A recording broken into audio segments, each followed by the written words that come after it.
Familja e Rapaj në kumand të Roskovecit ka hapur dyer të mortit pas tragjedisë ndodhur mesditën e djeshme, ku 80 vjeçari i shefit të Rapaj vrau me armën tip pushk bashkëshorten e tij. Dashuri Rapaj, 75 vjeçe, e më pas vrau veten. Sipas burimeve konfidenciale, varrimi i 2 viktimave bëhet i ndarë. Dashuri Rapaj u përsol për banesën e fundit në Allambreas të Beratit, ku është edhe bij. Në orën 13, ndërsa shefi të Rapaj ndodhet ende në morgun e Fierit dhe trupi i tij ende nuk po tërhiqet nga familjarët.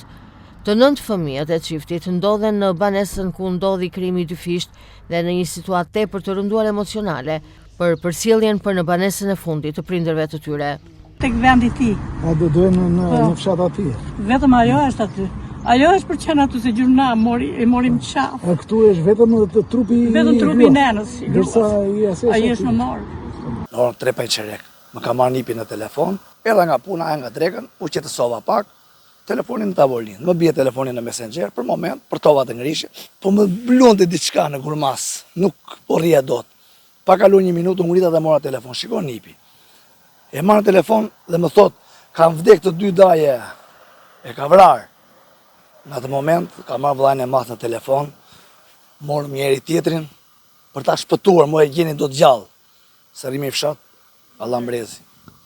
Biro Roskoveci lart, edhe këtu, ishte policia, media, të gjithë, nuk la lejon të hynin brenda, okej, s'ka problem, shteti bën punën e vet, ja kështu.